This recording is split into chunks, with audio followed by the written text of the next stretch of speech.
estudios sean de mucha bendición.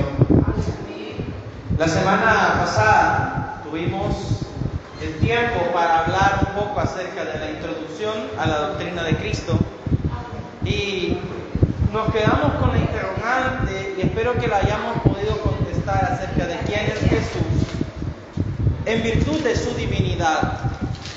Amén. Nosotros planteamos o dijimos que íbamos a estudiar la cristología del descenso. ¿Por qué? Porque partimos desde su divinidad.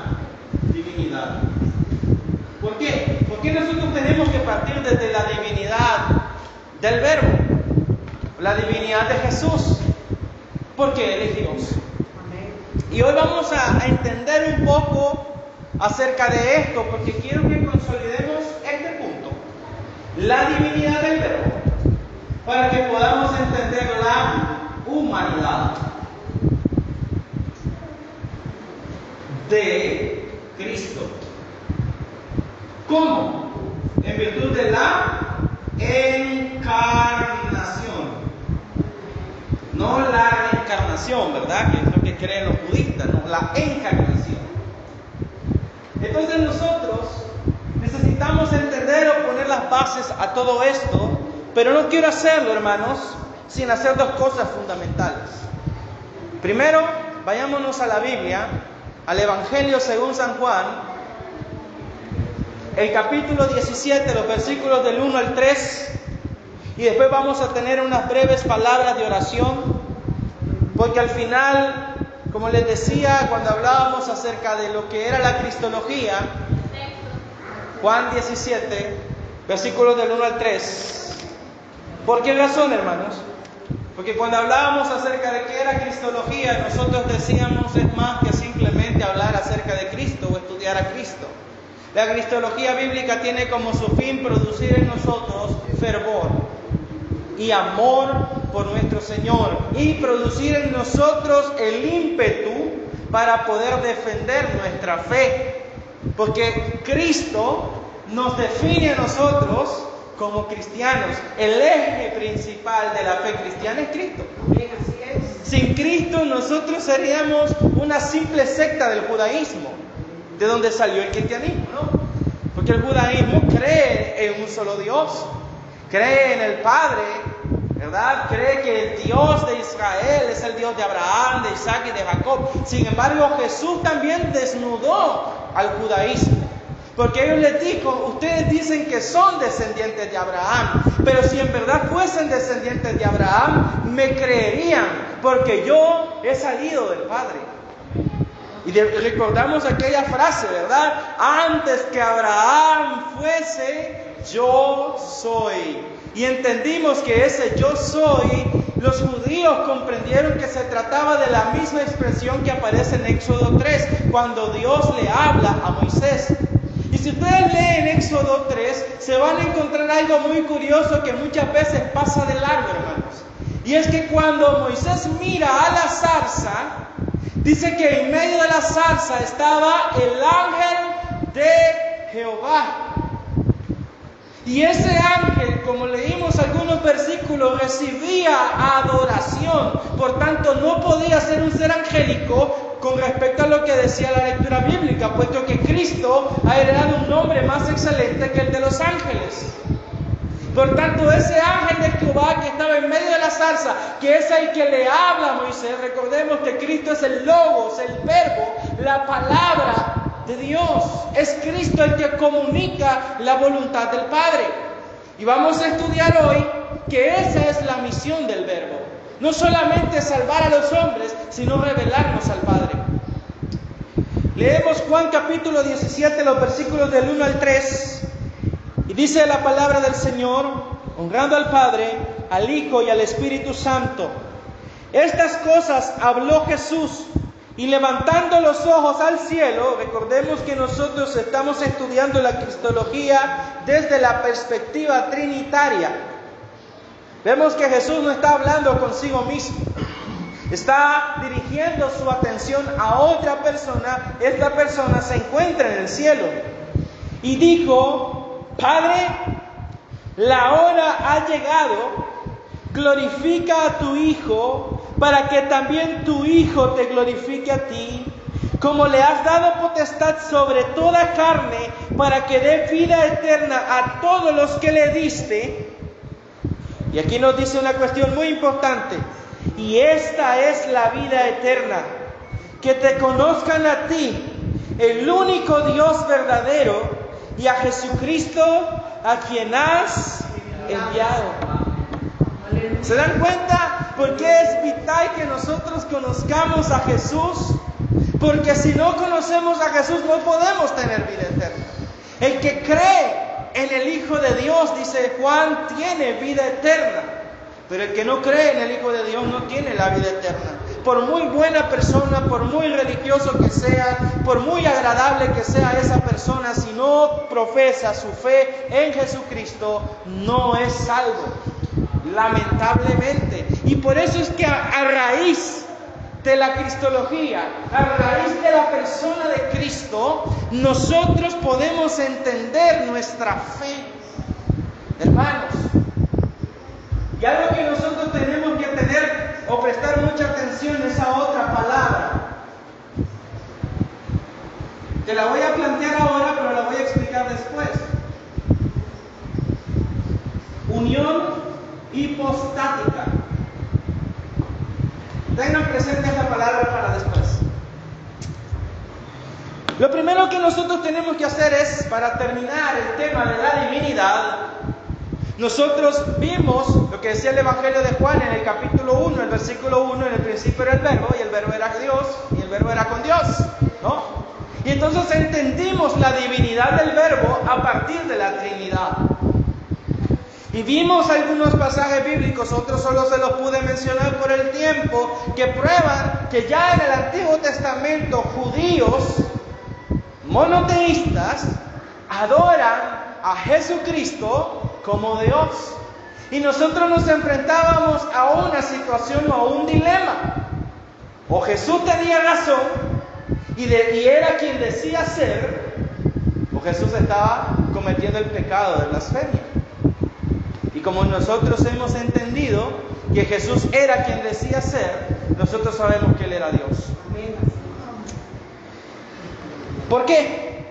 Porque una de las atribuciones divinas, vamos a ver 4, pero vamos a poner cuidado a las 2 primeras, tiene que ver con que Jesús es enviado a salvar lo perdido. No obstante, antes de nosotros entrar a este punto, nosotros tenemos que recordar que dentro de la divinidad hay atributos no comunicables.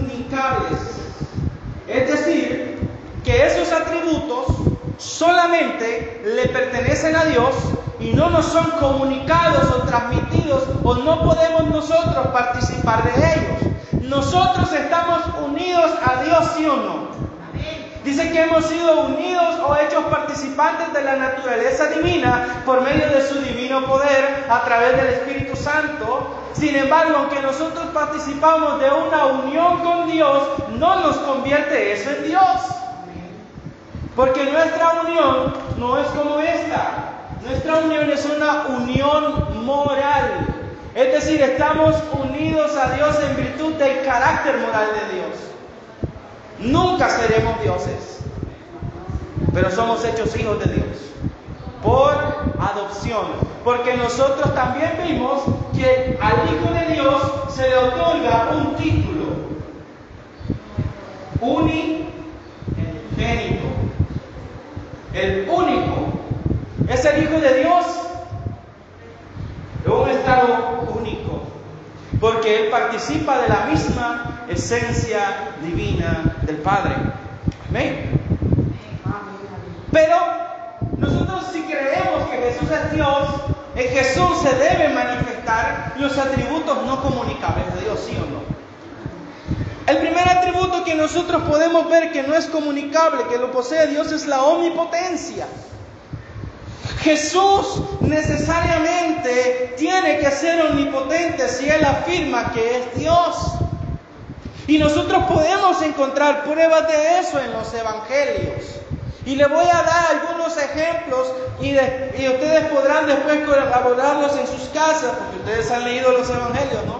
Entonces, si nosotros entendemos que Jesús era el Mesías, y nosotros estudiamos las profecías, sobre todo Isaías en el capítulo 35, Isaías nos define que el Mesías, y el capítulo 61, nos define algunos milagros que el Mesías iba a realizar. Abriría los ojos a los ciegos, haría que los sordos escucharan, que los mudos hablaran, que los paralíticos se levantaran.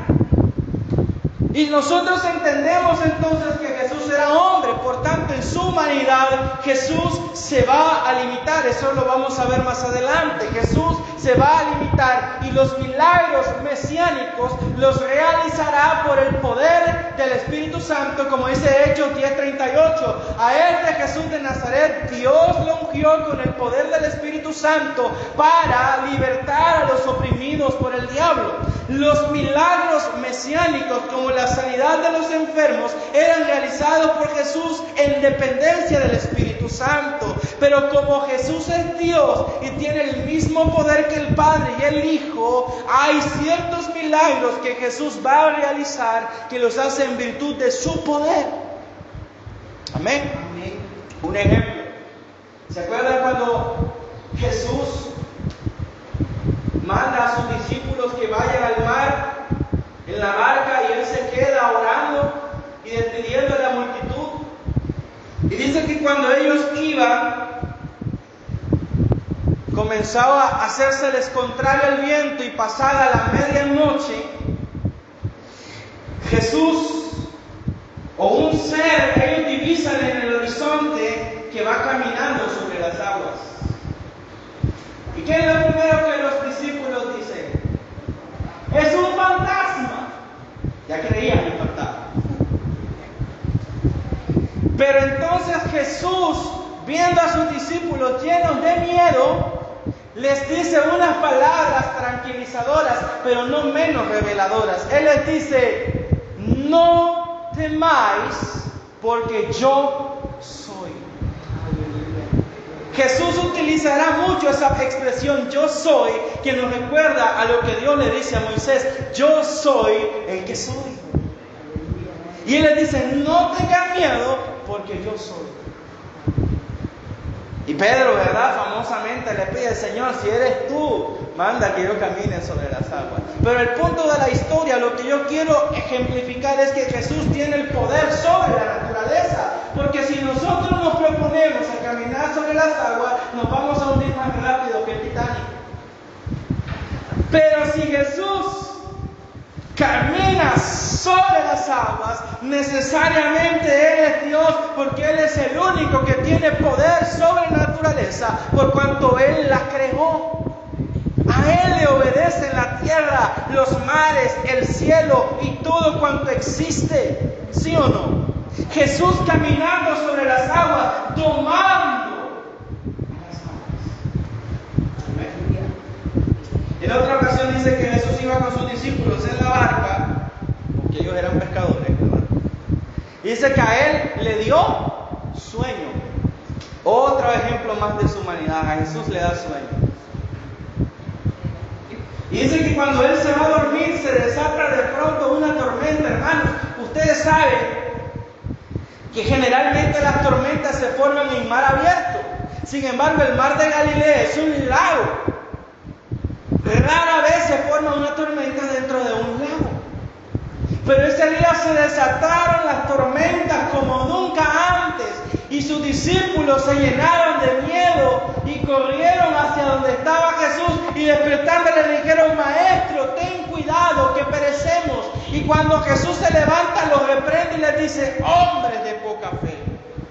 Pero inmediatamente mira al mar y le dice: calma y apacíguate.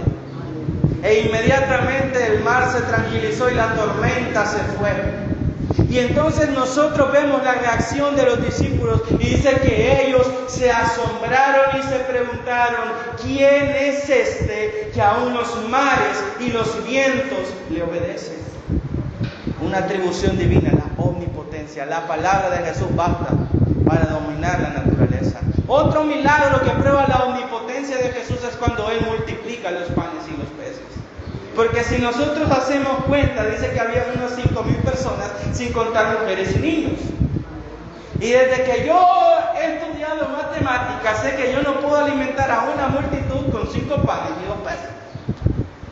Sin embargo, Jesús simplemente alza las cestas y da gracias al Padre y después manda a repartir los panes. Y dice de que todos comieron de los 5 panes y de los 2 peces hasta saciarse. Y después de saciados se llenaron 12 cestas de panes. El Señor hace multiplicar. Es la comida, el alimento. Amén. Y eso nos recuerda a Dios en Éxodo, mandando alimento al pueblo, el pan. Entonces, vemos la omnipotencia de Jesús. Otro atributo que Jesús tiene es la omnisciencia. Y esto lo vamos a ver con otra relación o atribución divina. Jesús perdona pecados. ¿Se acuerdan en Marcos capítulo 2 que había unos hombres que llevaron a un amigo paralítico frente a Jesús? Y cuando Jesús trata con el paralítico y le dice: tus pecados te son perdonados, eso lo vamos a ver más adelante, dice que comenzaron a cavilar en sus corazones, es decir, a criticar a Jesús en sus pensamientos. No estaban hablando. Yo no puedo saber lo que ustedes están pensando, hermanos, pero Dios lo sabe, ¿sí o no? Yo soy el que escudriña la mente y el corazón, dice Dios. ¿Y qué dice Jesús? ¿Por qué caviláis en vuestros corazones? Omnisciencia. Jesús sabe lo que estaba en la mente de esas personas. Jesús sabe lo que está en la mente de nosotros. Jesús sabía lo que estaba en la mente de sus discípulos, ¿sí o no? Cuando tuvieron miedo y les dice: no temáis, que yo soy. Jesús sabe. Jesús conoce estas cosas. Lo sabe todo en virtud de su divinidad. Él tenía el conocimiento de todo. Ahora, lógicamente, en su humanidad, Él se va a limitar, ¿verdad? Y va a aprender como nosotros. Va a estudiar como nosotros, ¿verdad? Va a ser enseñado como nosotros. Pero en virtud de su divinidad, Él es omnisciente. Él lo sabe todo. Dice Juan capítulo 2, versículo 24, que aquellos que habían creído en Él, Jesús no se fiaba de ellos, porque sabía lo que había en el hombre. Dios conoce el corazón de los hombres. Dice que Jesús no se fiaba incluso de aquellos que habían profesado fe en Él, porque Él sabía lo que había en ellos. Él sabía que la fe de ellos no era verdadera. A los hombres los podemos engañar, pero a Dios no lo podemos engañar. ¿O no dice Gálatas 6:7? No os engañéis, porque Dios no puede ser burlado. Todo lo que el hombre siembre, eso va a cegar. Y si Dios sabe y no puede ser engañado, ¿verdad? Como cuando Ananías y Zafira quisieron mentir a Dios y murieron, así tampoco podemos engañar a Jesús. Jesús lo sabe todo. ¿O no estaba Natanael debajo de una higuera y Jesús venía en el camino con Felipe? Y cuando Felipe lo va a llamar y Natanael viene, le dice: antes de que Felipe te llamara, cuando estabas debajo de la higuera, yo te vi. Aleluya. Esa es omnisciencia, pero también es omnipresencia. Porque ¿cómo pudo ver Jesús a Natanael que estaba debajo de la higuera? Si nos dio.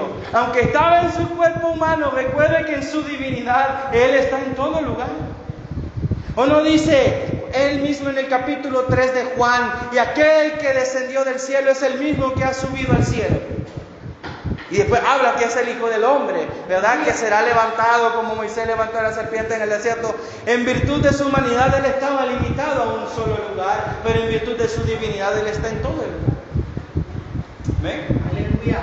¿O no estaban encerrados los apóstoles en el aposento alto? Y las puertas estaban cerradas y de repente el Cristo resucitado se presenta en medio de ellos y le dice: paz a vosotros. Omnipresencia. Él está en todo lugar. Amén, aleluya. Al mismo tiempo. Gloria a Dios.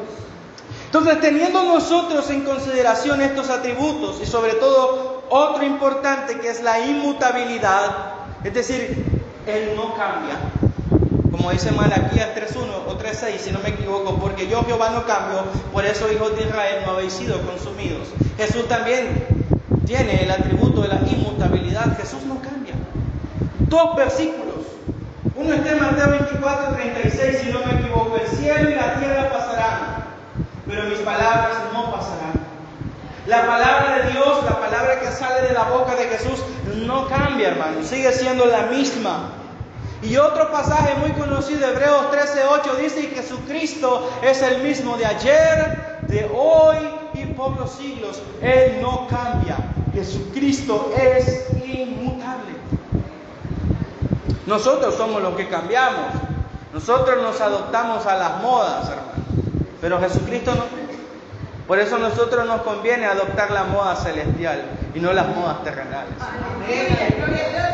Gloria a Dios.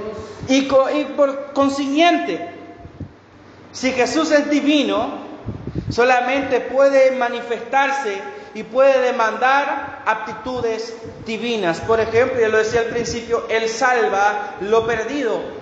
Marcos 10:45 dice, porque el Hijo del Hombre no vino para ser servido, sino para servir y para dar su vida en rescate por muchos. Él ha venido a salvar. Ese es el propósito por el cual Él se ha despojado a sí mismo y ha tomado la forma de hombre y se ha humillado hasta lo sumo. El ángel anunció que se le debía llamar Jesús. ¿Por qué? Porque Él salvará a su pueblo de sus pecados, según lo que dice Mateo 1:21. La Biblia es clara en enfatizar tanto en el Antiguo como en el Nuevo Testamento que la salvación es una acción que realiza únicamente Dios mismo. Salmo 3:8, las salvaciones del Señor. Jonás 2:9, las salvaciones del Señor. De modo que nadie que no sea Dios puede salvar y ser el Salvador. Yo le hago una pregunta, y esto tiene que ver con la doctrina antropológica y soteriológica. ¿Contra quién nosotros los hombres hemos pecado? ¿A quién hemos ofendido nosotros? ¿A quién hemos desobedecido? ¿A quién hemos transgredido? Nosotros hemos pecado contra Dios. Por tanto, Dios es el juez. Pero también Dios se ofrece a ser el Salvador de los hombres que han pecado contra Él. Las salvaciones del Señor, de modo que solamente Él puede salvar y ser el Salvador, porque solamente Dios perdona pecados. Eso lo vamos a ver más adelante. Solamente Dios perdona pecados. Juan afirma que la fe depositada en Cristo salva a los perdidos, de acuerdo a lo que dice el Evangelio de Juan, en capítulo 3, versículo 17, porque no envió Dios a su Hijo al mundo para condenar al mundo, porque en el momento en que nosotros pecamos, la sentencia de condenación había caído sobre nosotros, sino para que el mundo sea salvo por Él. Por tanto, la misión del Verbo encarnado no es otra, sino proveer salvación a los hombres. Porque Él es Dios, Él también puede ser el Salvador. ¿Por qué? Porque toda autoridad de juzgar le fue dada al Hijo, una atribución divina, solamente Dios puede juzgar. Y dice Hechos capítulo 17, versículo 31, que Dios ha establecido un día en el cual juzgará a los vivos y a los muertos por medio de aquel varón a quien designó, dando testimonio de Él, habiéndolo resucitado de los muertos. Pero es una misma expresión que Jesús va a decir en Juan capítulo 5, versículo 22. Todo juicio el Padre lo ha entregado al Hijo. Amén.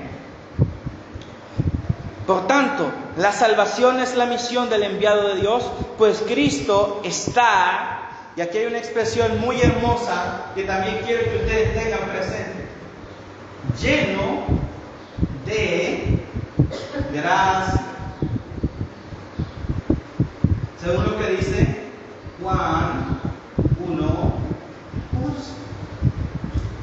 Jesucristo está lleno de gracia, y aquel Verbo se hizo carne y habitó entre nosotros, y vimos su gloria, gloria como la del unigénito del Padre, lleno de gracia y verdad. Puesto que Pedro lo anuncia en Hechos 4:12, porque ningún otro nombre debajo del cielo dado a los hombres en quien podamos ser salvos, el nombre de Jesús o en la persona de Jesús. No existe salvación fuera de Jesucristo. Yo les hago una pregunta, ¿el judío es salvo? No. A menos que reconozca a Jesucristo como el Mesías y el Hijo de Dios. ¿El musulmán es salvo? No. ¿El católico es salvo? Pero ellos son cristianos, ¿no? ¿Dicen creer en qué? ¿Verdad? Necesitan despojarse de la salvación por obras y creer en la salvación por la gracia mediante la fe en Jesucristo. De ahí que el Señor dice: el Hijo del Hombre vino a buscar y a salvar lo que se había perdido, estableciendo así el propósito de su primera venida y su otro propósito, el de revelarnos al Padre, darnos a conocer al Padre, como dice Juan capítulo 1, versículo 18. A Dios nadie le vio jamás. El unigénito Hijo que estaba en el seno del Padre, Él le ha dado a conocer. Por eso cuando leemos Juan 14, cuando es Felipe, ¿verdad? O Tomás el que le dice, no, Felipe, en el versículo 7, Señor, muéstranos al Padre y nos basta. Ese es un texto que utilizan mucho los publicitarios, ¿verdad? Pero ¿qué le dice Jesús? Tanto tiempo que has estado conmigo, Felipe, y no has conocido que el que me ha visto a mí, ha visto al Padre. ¿Por qué nosotros decimos que el que ha visto a Jesús ha visto al Padre? Porque lo que dice Colosenses 2:9, en Él habita corporalmente toda la plenitud de la deidad. Porque Jesucristo es consubstancial o de la misma sustancia del Padre. El que ve a Cristo ve al Padre, porque el Padre ha depositado toda autoridad en el Hijo. Amén. No es que sean la misma persona. No, es que ellos, aunque son personas distintas, participan de la misma esencia divina. Ambos son un solo Dios. El centro del evangelio cristocéntrico, y esto tiene que ver con lo que nosotros predicamos, es este. Lucas 24, 46 al 48. Dice: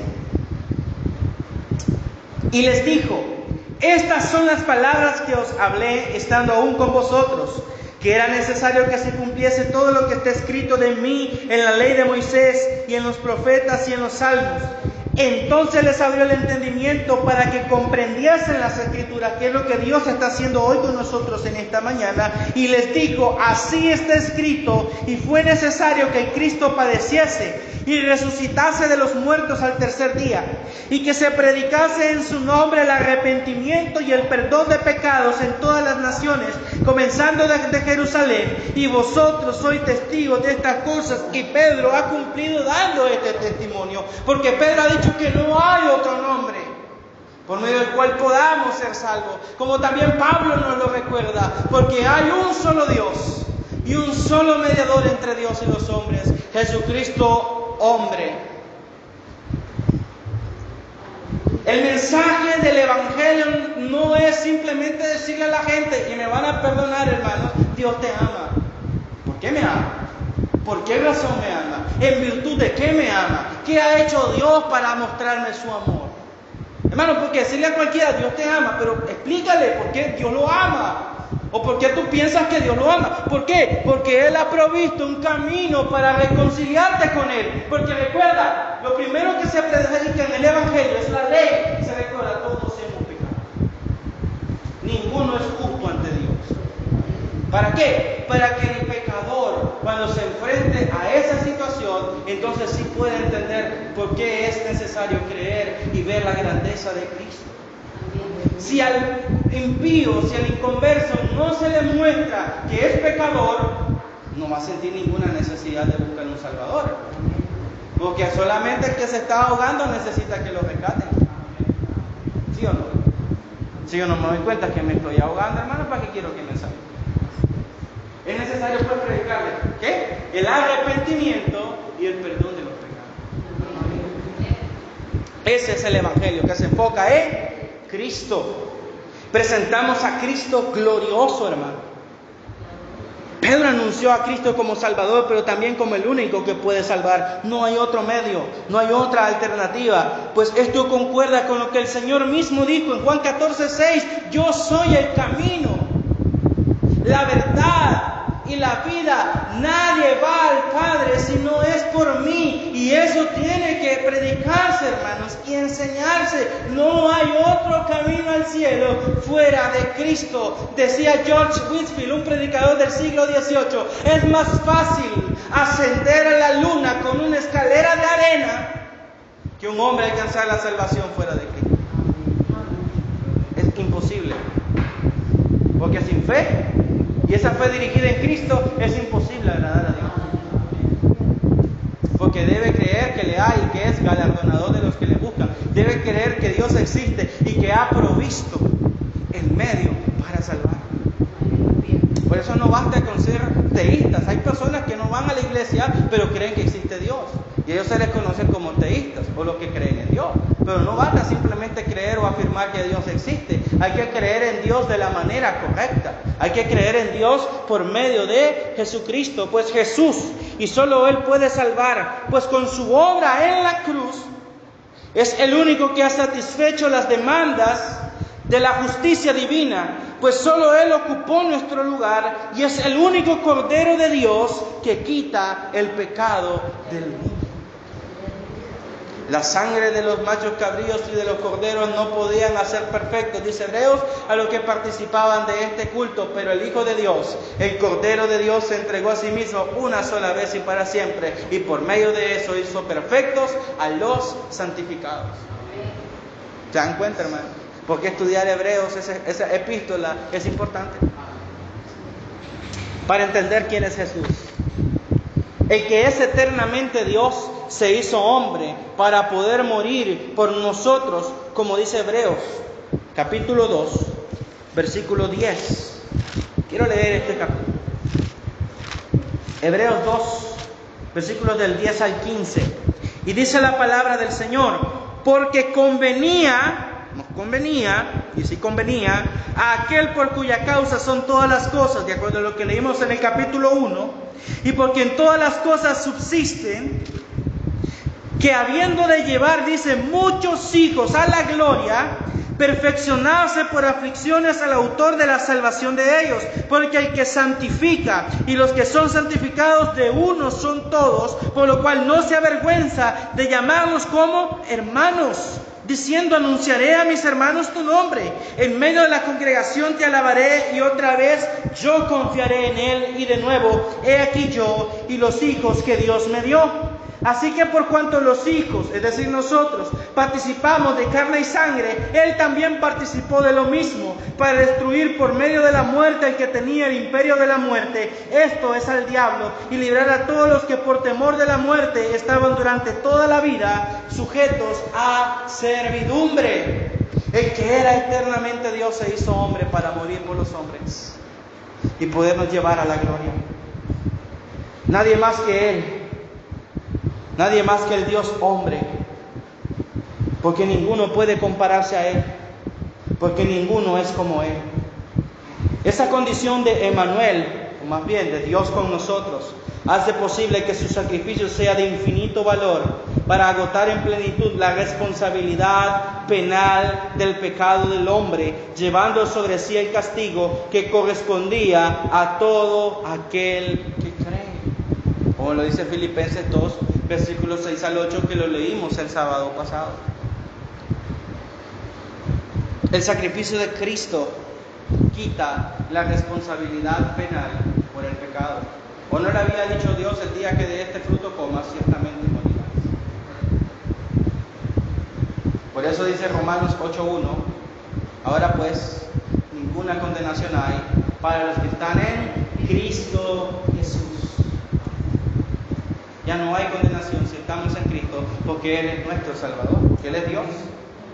Por ser Dios, su vida es de valor infinito.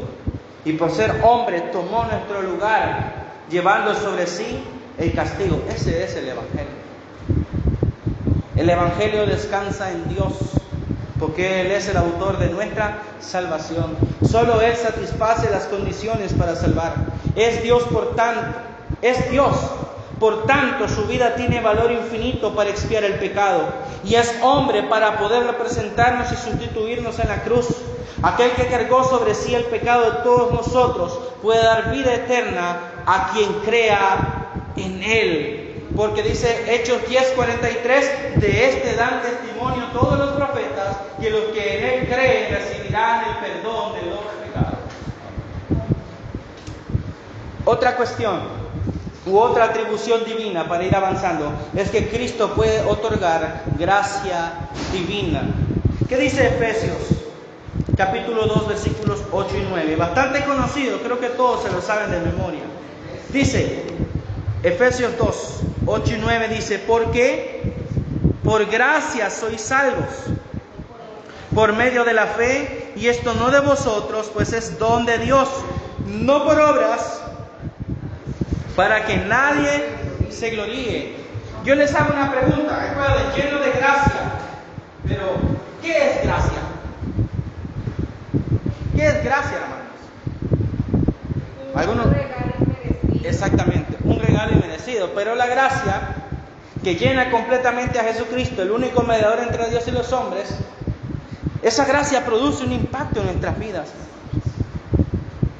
La gracia es más que solamente el favor inmerecido. Dice que la gracia es la razón y el sustento de la salvación, puesto que la salvación es de Dios. La gracia que salva es también suya. La gracia no es solamente un favor inmerecido, la gracia es un atributo de Dios. Dios puede dispensar gracia. Y la gracia se sustenta en dos pilares: el amor y la misericordia. Dios es misericordioso y Dios es amor. Por lo tanto, Dios está lleno de gracia. Por cuanto ama, determina salvar. Y por cuanto es misericordioso, determina salvar a los hombres pecadores que han pecado contra Él. Dios es justo. Y en su justicia, Él dicta que deberíamos ser arrojados todos de cabeza al infierno. Sin embargo, porque Dios está lleno de gracia y manifiesta su amor y su misericordia para con nosotros los pecadores, nos provee Él mismo de un medio para reconciliarnos con Él. Ese es el Evangelio. Ese es el Evangelio de la gracia de Dios, que salva a los hombres, que da vida eterna y que debe ser predicado, hermanos. Ese es el Evangelio de nuestro Señor Jesucristo. Aleluya. La primera observación de la gloria que nosotros podemos descubrir en el Evangelio de Juan acerca de Cristo es que Cristo estaba lleno de la plenitud de gracia. Como dice San Juan capítulo 1, versículos 14 y 17. ¿Por qué? Porque Cristo es la esperanza de la vida del hombre, como dice Colosenses 1:27, lo leímos el sábado pasado. Cristo en vosotros es la esperanza de gloria. Por tanto, se centra en el verbo y tiene una proyección eminentemente soteriológica. Recuerden las palabras, porque el Hijo del Hombre vino a buscar y a salvar lo que se había perdido. Nosotros estábamos perdidos y Él fue el que nos encontró. Primera de Juan 4:10, en esto consiste en el amor, no en que nosotros hayamos amado a Dios, sino que Él nos amó a nosotros primero. Y por cuanto Él nos amó a nosotros primero, dice el Evangelio de Juan en el capítulo 15, el versículo 16, porque no me elegisteis vosotros a mí, antes yo os elegí a vosotros, para que vayáis y llevéis mucho fruto. Él nos eligió, Él nos buscó, Él nos encontró. No fuimos nosotros los que dimos el primer paso, hermano, fue Dios enviando a su Hijo al mundo. Ese es el Evangelio de la gracia.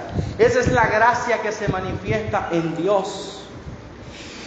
Por tanto, es verdad que la salvación requiere que el proceso redentor en el cual el Verbo encarnado debe dar su vida para resolver el problema del pecado y sus consecuencias. Luego, la encarnación está orientada a la muerte, pues la encarnación hace a Dios en Cristo semejante al hombre, que como tal es mortal. El hombre es mortal, el hombre muere. De ahí que Dios acompaña a su criatura hasta el límite. Dice Filipenses 2:8, hasta la muerte y muerte de cruz. Pero si se orienta a la muerte, puesto que en la muerte actúa el poder victorioso del pecado. Recuerden, todos estábamos sujetos a servidumbre a causa del temor a la muerte, introduciendo al hombre en un estado de angustia, miedo y desesperación. Sin embargo, la muerte del Verbo encarnado es la vía para la liberación de esa situación, como ya lo leíamos, por cuanto Él nos libertó del poder de la muerte, y como leímos también en Isaías 25:8, porque Él sería la muerte de la muerte. El poder del pecado ha sido quitado en virtud de la obra de Cristo, y eso lo podremos ver cuando estudiemos la pasión. De la misma forma, ¿se acuerdan ustedes cuando en Éxodo Dios había anunciado la última plaga, la muerte de los primogénitos?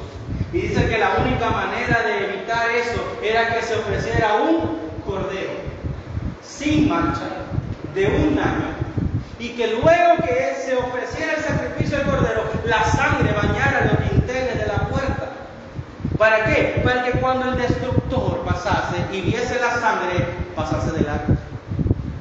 Así también es Cristo. La justicia de Dios demanda la muerte del pecador, no obstante el Cordero de Dios ha sido sacrificado, y su sangre preciosa, como le leímos en 1 de Pedro 1, 18 al 20, es la que nos guarda de que el destructor, la sentencia de condenación, se aplique a nosotros. Por tanto, el Cordero de la Pascua apuntaba a Cristo. De hecho, la Pascua misma nos apunta a Cristo y a la vida cristiana. Hemos sido rescatados por nuestro libertador. Así como Israel no podía liberarse del poder de Egipto, ni libertarse a sí mismo, así tampoco nosotros podíamos libertarnos del poder del pecado, a menos de que Dios nos libertara a nosotros primero. Ese es el Evangelio. Por tanto, concluimos que la gracia es más que un don inmerecido. Es un atributo mismo de Dios, lleno de toda gracia, como dice 1 de Pedro 5:10. La gracia es el amor en descenso. 2 de Corintios 8:9, que dice: por amor a vosotros se hizo pobre siendo ricos. Desciende de un estado de riqueza a uno de pobreza. ¿Para qué? Para ahora tomarnos a nosotros y ascendernos, y a ustedes que eran pobres, enriquecerlos. Es el amor salvador de Dios. Es la determinación eterna de Dios de salvar, que estableció antes de la creación, como dice 2 de Timoteo, capítulo 1, versículo 9. 2 de Timoteo 1:9 dice: quien nos salvó y llamó con llamamiento santo, no conforme a nuestras obras, sino según el propósito suyo y la gracia que nos fue dada en Cristo Jesús antes de los tiempos de los siglos. ¿Desde hace cuánto dice? Desde antes de los tiempos de los siglos. Y ya lo leímos la vez pasada. La determinación de Dios en salvar corresponde a lo que nosotros anotamos acá como el pacto eterno de redención. A Dios no lo tomó por sorpresa el pecado de Adán, porque Él ya tenía preparado el cordero para el sacrificio. Aleluya. Esta gracia se expresó visiblemente en Jesucristo. Esta manifestación alcanza su cenit en la cruz, donde Dios hace ondear la bandera de su gracia enarbolándola sobre el lugar donde su Hijo fue ofrecido. Esta es la mayor expresión de gracia, hermanos. Es el amor en descenso, donde el Hijo de Dios se anonada a sí mismo, se humilla a sí mismo y desciende por amor a las partes más bajas de la tierra. Pues el Salvador tenía que descender al lugar del más perdido de los hombres para ser potencialmente salvable a todos los hombres, como le respondí el sábado pasado al muchacho que preguntó acerca del sacrificio de Cristo y el descenso a los infiernos. Cristo se humilló hasta lo sumo para rescatarnos a nosotros que estábamos perdidos en el abismo y salvarnos. Cristo perdona pecados, Marcos capítulo 2, ¿verdad?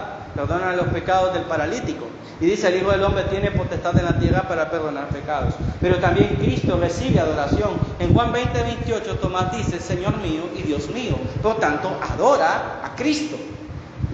Y también Filipenses 2, los versículos 9 al 11 son una invitación a adorar a Cristo. Ante Él se doblará toda rodilla y toda lengua confesará que Jesucristo es el Señor, para gloria de Dios el Padre. El Padre mismo manda a los hombres a que adoren al Hijo.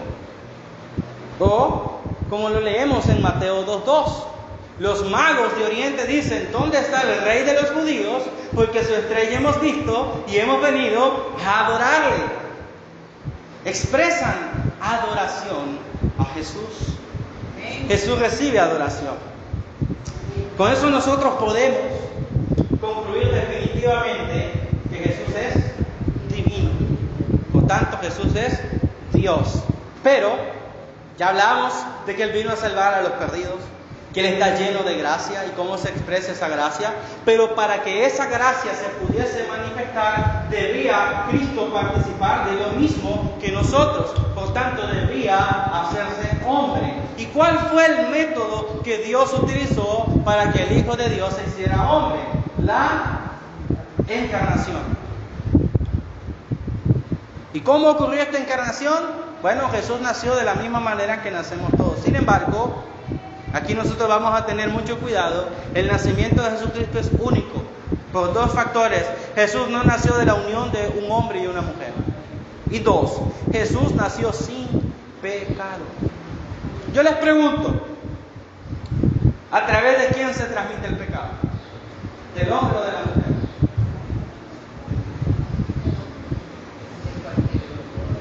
De los dos.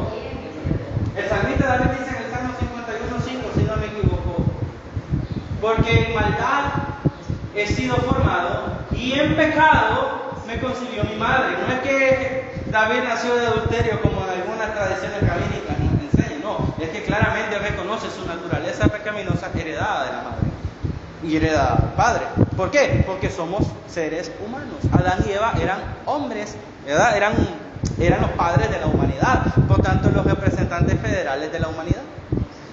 Adán y Eva pecaron, los dos pecaron y los dos transmiten el pecado. ¿Pero por qué el Hijo de Dios no hereda la naturaleza pecaminosa que es partícipe o es evidente en todos los hombres? Pues dice que Romanos 5, que a través de Adán el pecado pasó a todos los hombres y con él la muerte. ¿Por qué no hereda Cristo el pecado? Porque la humanidad de Cristo, la humanidad de Cristo subsiste en la persona divina. Divina del Verbo de Dios. Dios es santo, ¿sí o no? Amén. Y todo lo que toca se vuelve santo. ¿Qué le dijo a Moisés? Quítate las sandalias de tus pies, porque el lugar que pisas es santo. Dios tiene la facultad, es tan puro que viene Dios y nos toca a nosotros que estábamos impuros a causa del pecado y nos hace puros. Y Dios no se contamina. Jesús tocó a los leprosos, ¿sí o no? Y aunque la ley decía que el hombre no podía tocar a un leproso porque los hacía ceremonialmente impuro, Jesús no se vuelve ceremonialmente impuro porque Él es purísimo. Y Él purifica a todo aquello que toca. Por tanto, la persona divina del Verbo de Dios en la que subsiste la humanidad hace que la humanidad de Cristo sea pura y sin pecado. ¿Se da cuenta? Es bastante complejo de entender, pero esa es la cuestión. Recuerden, en Cristo subsisten dos naturalezas, pero Él mismo es una persona divina, porque Él está en el seno de la Trinidad. Una persona divina. Y la divinidad le pertenece eternamente a la persona del Verbo de Dios. Pero Él vino a la experiencia humana en la encarnación. Por tanto, Él no puede heredar el pecado porque la persona divina hace o purifica, santifica su naturaleza humana. Complejo de entender. Y por eso es que nosotros, o los teólogos, utilizan esta expresión, la unión hipostática. La unión hipostática nosotros lo leíamos en la confesión de fe, que les cité acá la tengo. Dice: el Hijo de Dios la segunda persona de la Trinidad, siendo verdadero y eterno Dios, de la misma sustancia o esencia divina e igual al Padre, cuando llegó la plenitud del tiempo, asumió la naturaleza humana con todas sus propiedades esenciales y flaquezas comunes, pero sin pecado. ¿Por qué? Porque en la humanidad subsiste la persona divina. Fue concebido por medio del poder del Espíritu Santo en el vientre de la Virgen María, de la misma sustancia de ella, de donde asimila o asume la naturaleza humana, de tal manera que dos enteras, perfectas y distintas naturalezas, la divina y la humana, fueron unidas inseparablemente, unión hipostática o la unión de las naturalezas. No obstante, dice, fueron unidas inseparablemente en una sola persona, sin conversión, composición o confusión. Es decir, están unidas en la persona sin que la divina absorba a la humana y sin que la humana absorba a la divina y sin que haya una separación de las naturalezas. Complejo de entender, y por eso nosotros solo nos quedamos hasta donde la Biblia nos lo dice. ¿Cuál es el texto que leyeron? ¿El? ¿El texto que leyeron? El último, sobre la divinidad, sobre el propósito eterno, fue 2 Timoteo 1:9. No, sobre la unión Hipostática. Esta definición yo la saqué de una confesión de fe. La confesión de fe de Westminster. Ustedes la pueden buscar en internet, ahí está. O yo se las puedo facilitar. Pero esa es una definición. Asamblea de Dios tiene su propia confesión de fe. Y ellos definen de la misma manera. Y como les decía, cuando nosotros entramos a esta cuestión, esto se vuelve complejo. Jesús nace sin pecado porque su humanidad subsiste en la persona divina del Verbo de Dios. Recapitulando, el Hijo de Dios es eternamente engendrado por el Padre, con el que subsiste con lo que subsiste en la segunda persona de la deidad, manifestado subsiguientemente en el ser divino. Por esa causa, el Hijo es Dios eterno en unión con el Padre y el Espíritu, la Trinidad. La distinción de personas no entra en conflicto con la unidad en esencia. Desde el seno trinitario, el Hijo es enviado por el Padre en una misión salvadora en su primera venida al mundo. La ejecución de esta operación de la gracia exigía la dotación de una naturaleza que le permitiera dar su vida en precio por el pecado del mundo, extinguiendo en ella la responsabilidad penal para todo aquel que en él cree. Ahora, ¿qué es la encarnación? Para que salgamos de toda esta confusión. Vamos a definir la encarnación. La encarnación es un término usado por los teólogos para indicar que Jesús, el Hijo de Dios, tomó forma humana. Y este es un término que nosotros podríamos hacerlo parecido o es parecido al de la unión hipostática. La diferencia es que la unión hipostática explica cómo las dos naturalezas de Jesús se unen y subsisten en la persona divina, mientras que la encarnación afirma de manera más específica su humanidad, pues la palabra encarnación significa literalmente el acto de hacerse carne, como lo que dice Juan 1:14.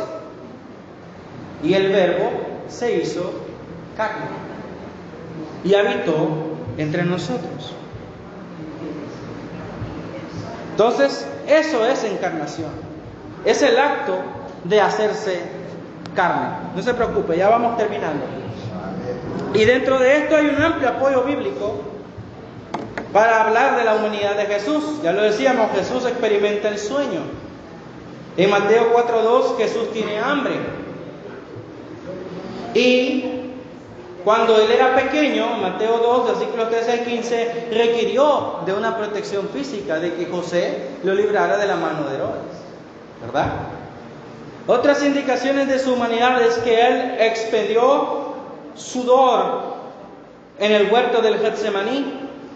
Él sangró, según Juan 19:34. También en Jesús encontramos expresiones de gozo, Como en Mateo 11, ¿se acuerdan? Dice que Jesucristo se regocijó en el Espíritu y dijo: te alabo, Padre, creador del cielo y de la tierra, porque todas estas cosas las escondiste a los sabios y se las revelaste a los niños, ¿sí o no? Jesús experimentó tristeza. Juan 11:35, ¿qué dice? Jesús lloró. Jesús lloró. Y muchas veces nosotros nos reímos con este versículo, pero emplea una gran profundidad. Jesús experimentó el llorar. De la misma manera que nosotros lloramos, Jesús sabe lo que es llorar. Hebreos 5:8 dice que a causa de su clamor con ruegos y lágrimas fue oído. Jesús llora. Jesús experimentó todas nuestras debilidades comunes.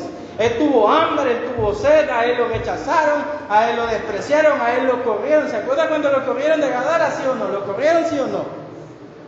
Jesús tenía que esconderse porque los judíos lo querían matar. Entonces Jesús experimenta cosas que solamente un ser humano puede experimentar. De hecho, Jesús mismo se refiere a él como hombre en el Evangelio de Juan, en el capítulo 8, el versículo 40. Pero ahora procuráis matarme a mí, hombre que os ha hablado la verdad, la cual he oído de Dios. No hizo esto Abraham. ¿Cómo se refiere? Hombre que os ha hablado la verdad, que ha oído de Dios. Recuerden, en virtud de su humanidad, Jesús depende del Espíritu Santo para comunicar la voluntad de Dios. ¿Quién vive? Cristo. Y a su nombre. La manifestación de Dios entre los hombres, o la manifestación de Emmanuel, que Dios con nosotros, requiere la humanización o encarnación de Dios.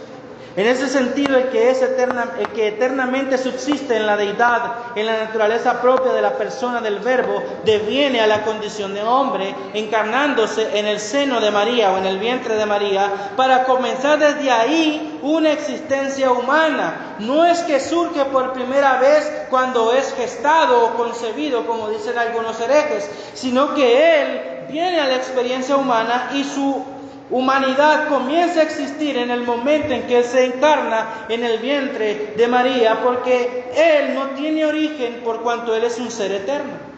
Y su humanidad subsiste en la persona divina del Verbo de Dios. Por tanto, el Verbo se encarna, toma nuestra carne, en una naturaleza humana semejante a la nuestra, para llegar en su humanidad a ser lo que es siempre como hijo en el seno de la deidad. ¿Qué dijo el Padre cuando Jesús salió de las aguas? Este es mi Hijo amado, en quien tengo complacencia. ¿Y qué decía constantemente a Jesús? Yo solamente hago lo que agrada al Padre. Si ustedes leen Lucas, el capítulo 3, y van a la genealogía, en el último versículo hay algo muy curioso. ¿Cómo llama la Biblia a Adán? Hijo de Dios. Es decir, Jesucristo en su humanidad vino a ser el Hijo perfecto que Adán debió haber sido. Así como en su divinidad y en su relación con el Padre antes de todas las cosas, Él siempre hace lo que le agrada al Padre, así como hombre también vino a hacer eso mismo, la voluntad del Padre. Y hacer lo que Adán debió haber hecho. Por tanto, la naturaleza humana concebida en María es personalizada por el Hijo, de manera que en ella existe como hombre en una nueva forma de presencia de Dios en el mundo. Solo el Hijo se encarna, no el Padre ni el Espíritu Santo, y esto por una necesidad soteriológica, o en verdad la necesidad de salvarnos a nosotros los hombres. Pues en su cuerpo de carne podía dar su vida para salvar al hombre perdido. Recuerden, Dios no muere, porque Dios es eterno. Pero en su humanidad, Él experimenta la muerte en lugar del pecador. Esta nueva forma de naturaleza de la persona del Hijo de Dios le permitirá dialogar con los hombres en un plano que nunca antes se había habilitado desde la deidad. Pues ahora puede hablar el mensaje de Dios con garganta de hombre, como dice Hebreos 1:2. Y abrazarle en un abrazo de Dios con brazo de hombre. Es de naturaleza humana y por tanto se hace solidario a los hombres, haciéndolos por vinculación a Él, hijos del Padre, como dice Juan 1:12. ¿Qué dice Juan 1:12? ¿Quién me lo dice? Más a los que le recibieron, A los que creen en su nombre les dio potestad de ser hechos hijos de Dios. ¿Se dan cuenta? Era necesario que el Hijo de Dios se hiciera hombre para que ahora a través de Él nosotros podamos ser hechos hijos del Padre. Y Cristo no solamente se aproxima a los hombres, sino que se hace compañero de camino.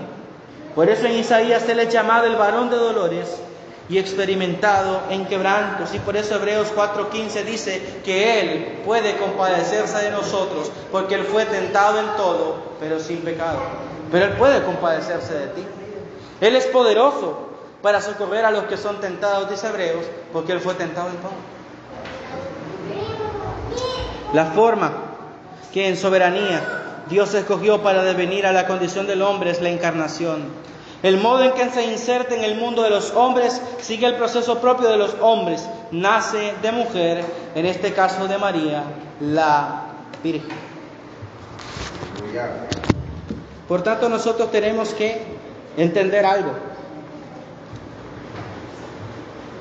Hay algunos que satanizan la Navidad, ¿verdad? Jesús no nació el 25 de diciembre, eso estamos claros todos. Y que la Navidad no es como la celebramos hoy en día. No obstante, la Biblia sí relata la Navidad, porque Jesús nació, ¿sí o no? Jesucristo nació, igual que nosotros nacimos. ¿O ustedes no celebran sus cumpleaños? Hasta comelona hacen algunos. Ah, ¿verdad?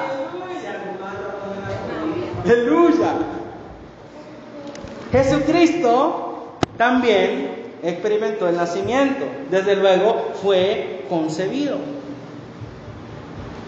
Uy, perdón, me equivoqué. Es este. Pues desde la primera vez que Dios hace referencia a que Él enviará al Salvador del mundo, ocurre en el propio Edén. Se nos deja claro algo importante, que este Salvador será simiente de la mujer. Es Dios quien hace el primer anuncio, y de hecho en todo el Antiguo Testamento se nos narra cómo Dios está preparando el mundo para enviar a dicho Salvador a través de los anuncios de los profetas y en figuras como una especie de misterio que se ha revelado en el tiempo venidero y que sabemos ocurre cuando Dios hace el anuncio a María, una joven doncella de Nazaret despojada con José, el hijo de David. Mateo 1, 18 al 25, ustedes lo pueden anotar. En este pasaje se nos deja en claro algo con el nacimiento de ese niño, o lo que nosotros podemos definir como la concepción. Aquí nadie se llama concepción, ¿verdad? Aquí nadie se llama concepción, ¿no? Menos mal. No, hermana, son bromas. Nosotros conocemos a este anuncio como la concepción virginal. ¿Por qué no debía nacer de una virgen?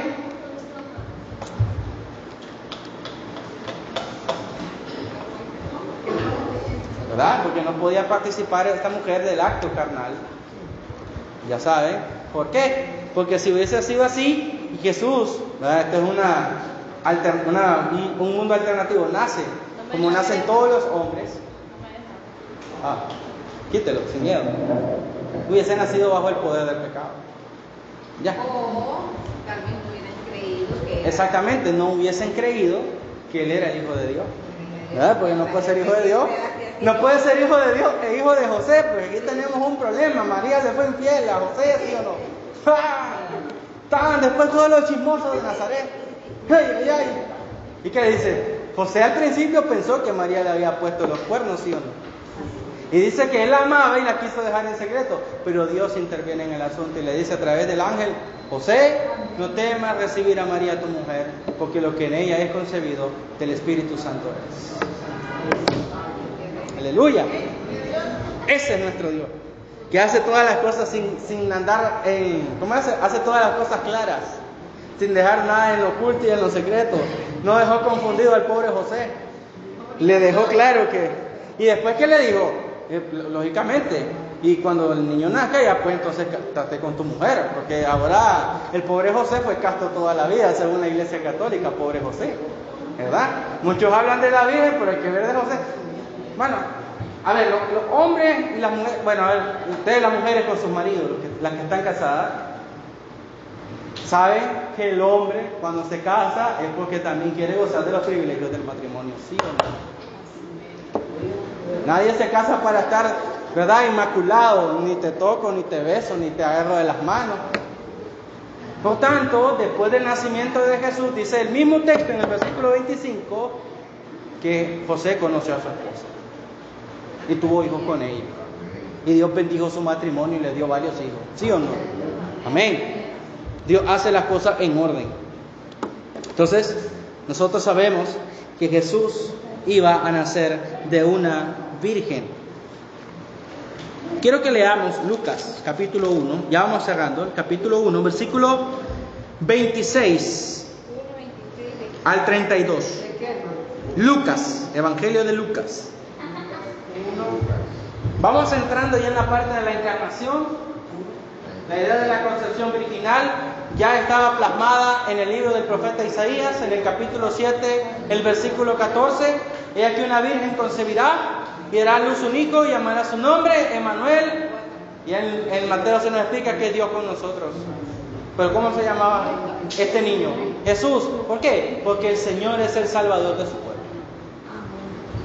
Lucas 1, 26 al 32 dice: al sexto mes, es decir, del embarazo, ¿verdad?, de Elizabeth, la madre de Juan, el ángel Gabriel fue enviado por Dios a una ciudad de Galilea llamada Nazaret, a una virgen desposada con un varón que se llamaba José, de la casa de David, y el nombre de la virgen era María.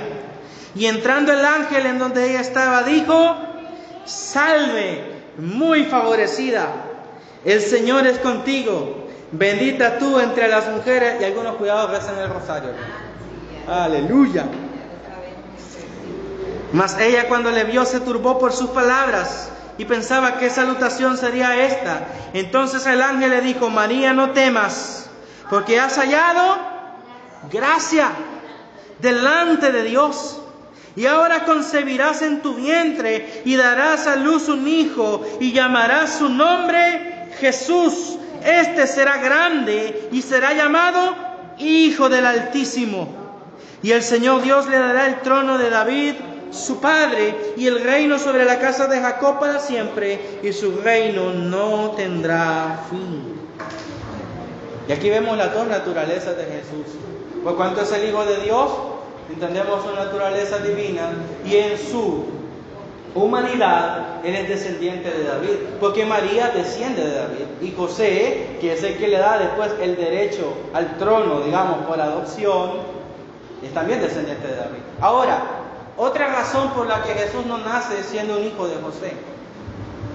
¿Cuándo se acuerdan de que había, a ver, los que han leído las crónicas, y esto es que había un rey llamado Joacim en tiempos de Jeremías, que tuvo un hijo llamado Jeconías, algo así? Mira hasta dónde estamos retrocediendo en el tiempo para que descubramos este chip. Ah, no, perdón, hermano. A algunos les encanta, ya vi.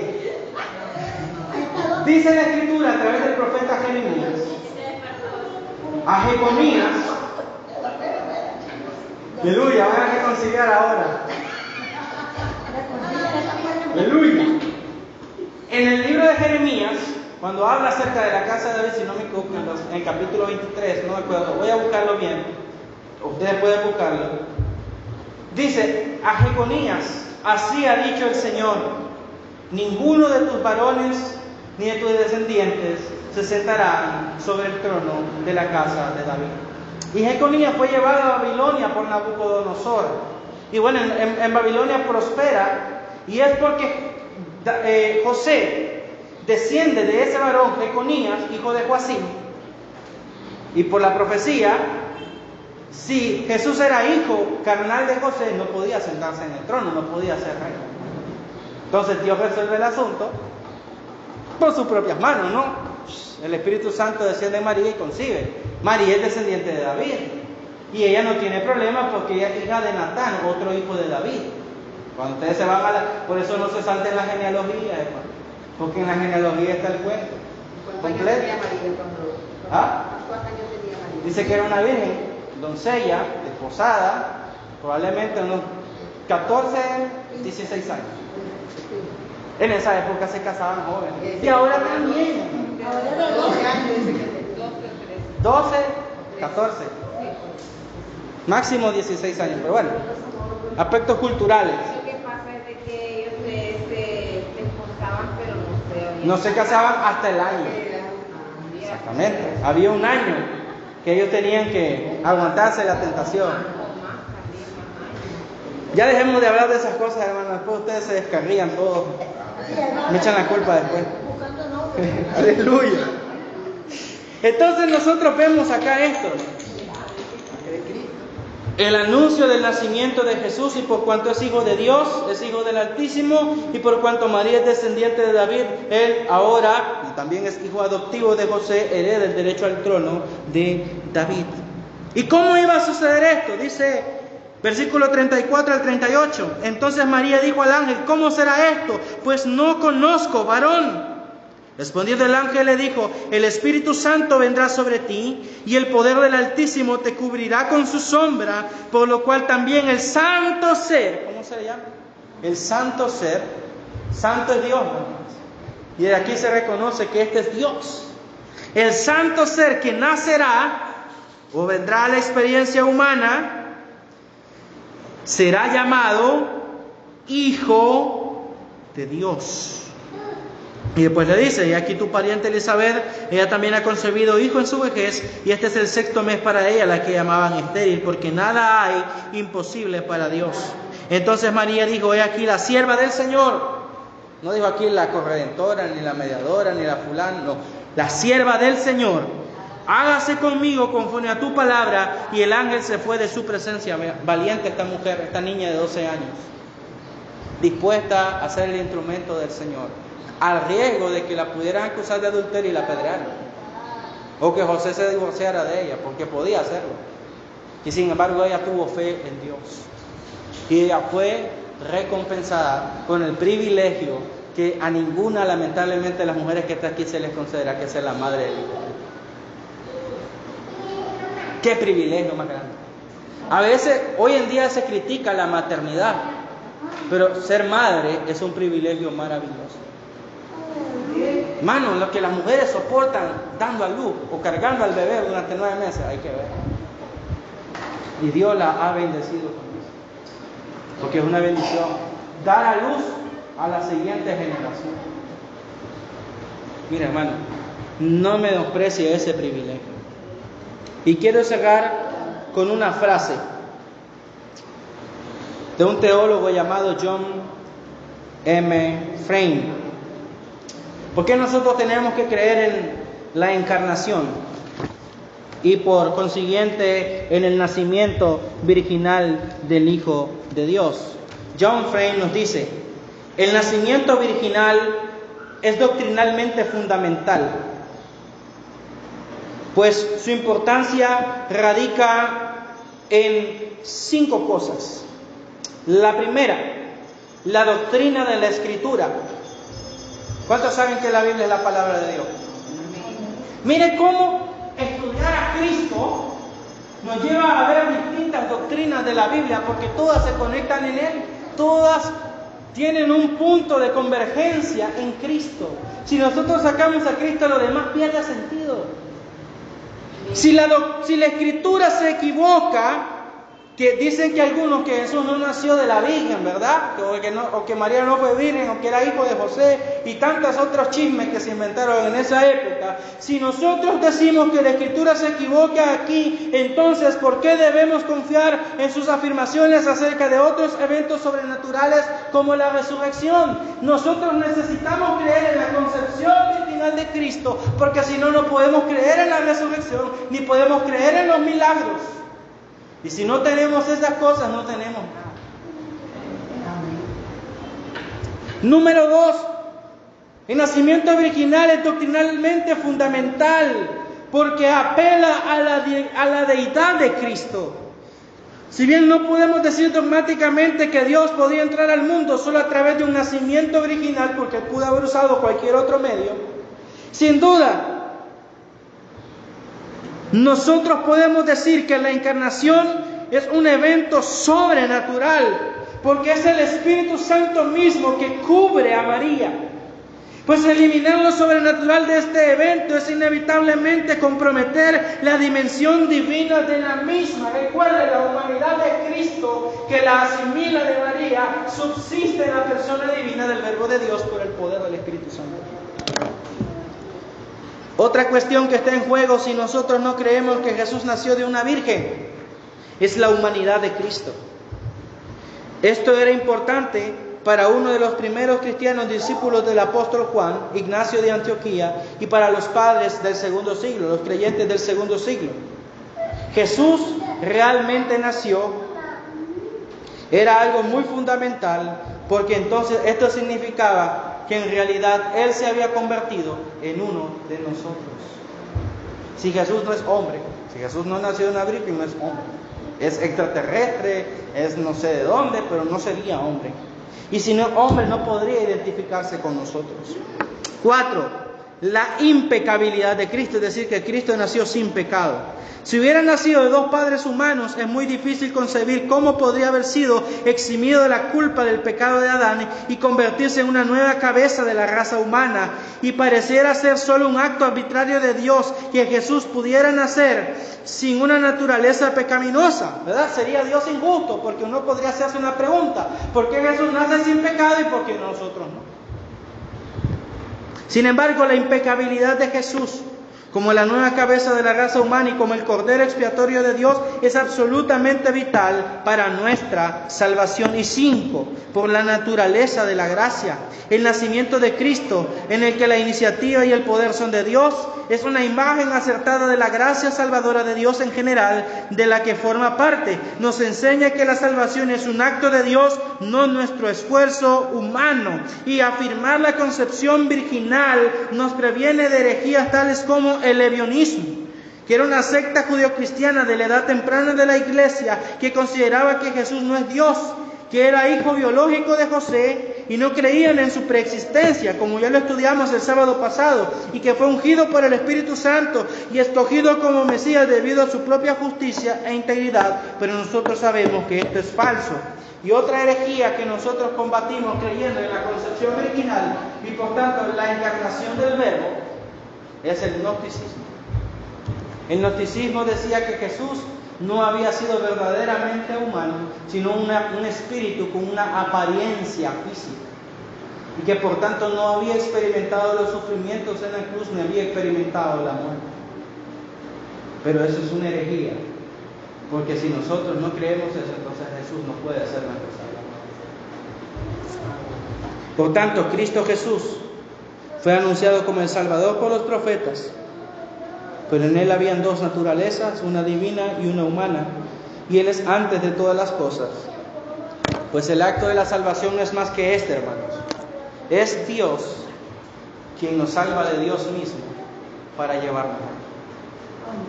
Por eso nosotros debemos creer en la divinidad y en la humanidad del Hijo de Dios. Pónganse de pie, hermanos. El tiempo pasa volando, ¿verdad? El tiempo no perdona.